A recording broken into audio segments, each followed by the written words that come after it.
rice in my hagiri to give it the perfect taste and texture. Now, put on some headphones, get comfortable, maybe click that subscribe button if you haven't already, and let's get right into the video. A couple of weeks ago, I purchased a piece of yellowfin tuna and decided to portion it into these saku blocks for sushi and freeze them. But then I saw Ian Fujimoto's poke video, and I just had to make them myself, the poke bowls. So if you want a good recipe, go check out his video.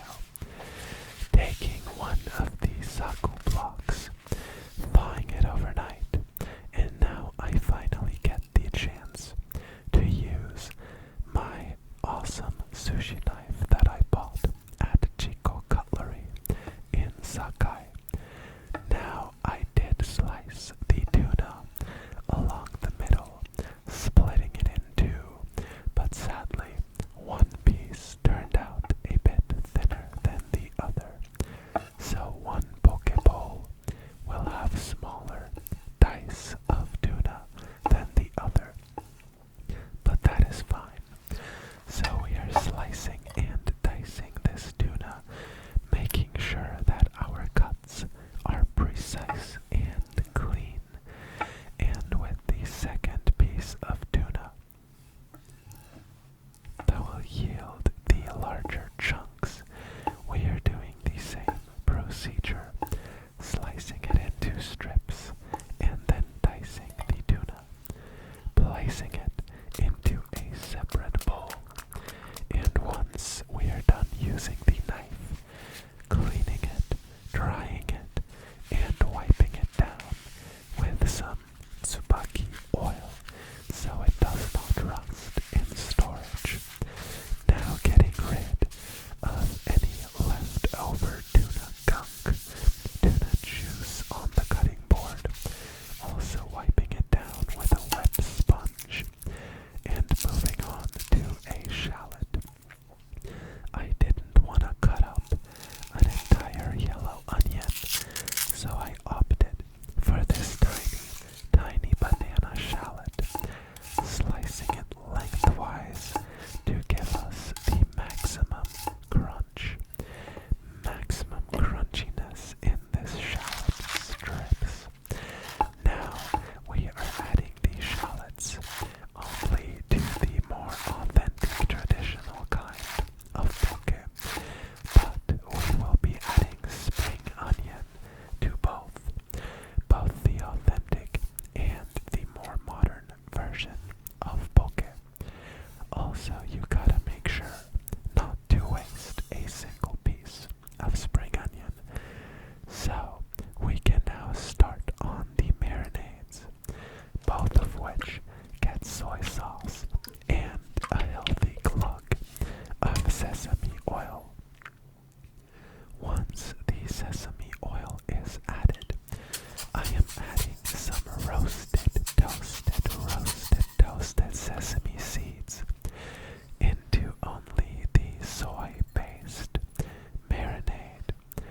And also, we are going to add some sugar to both of these, but more sugar into the soy-based one.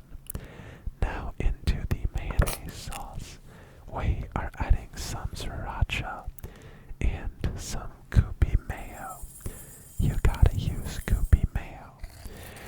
Now also grinding some sesame seeds to get all of their good flavor out of them, and brushing those into the mayonnaise sauce, making a mess whilst doing it.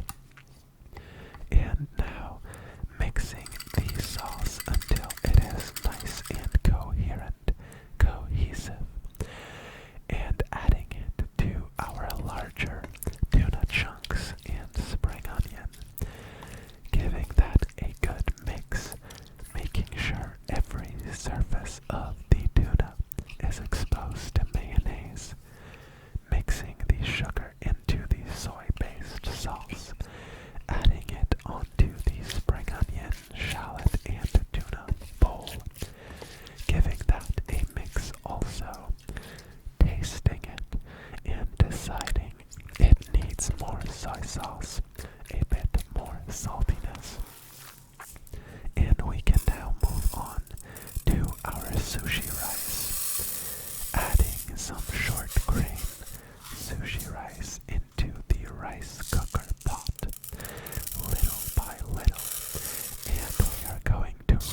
ratio of water to rice into the rice cooker pot and set that off to cook.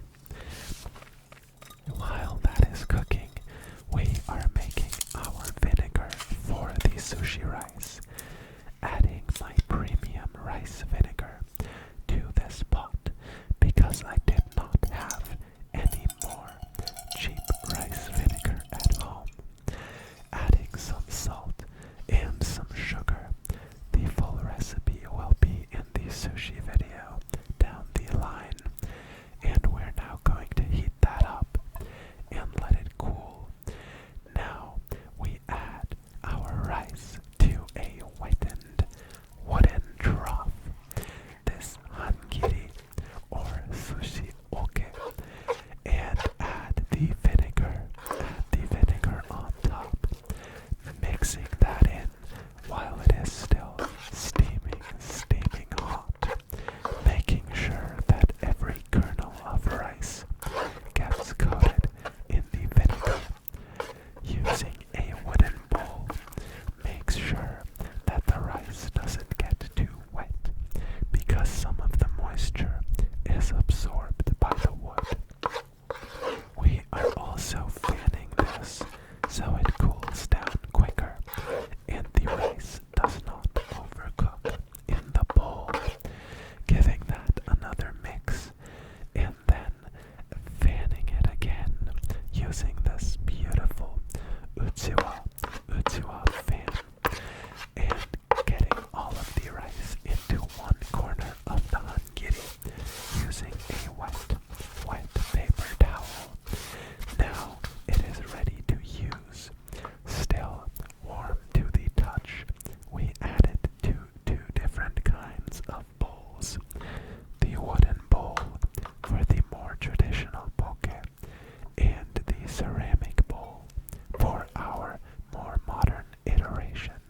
so good, but I quite prefer the classic kind.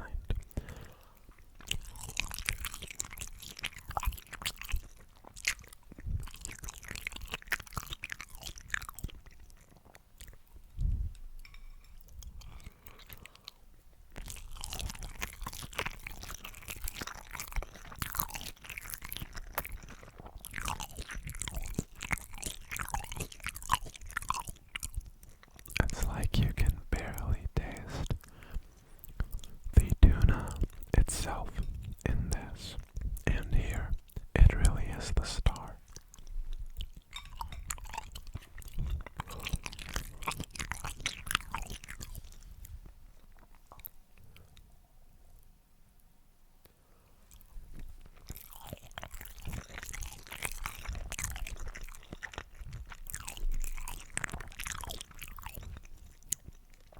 Yeah, that's where it's at.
They're both good, but if I had to choose one, I'd choose this one.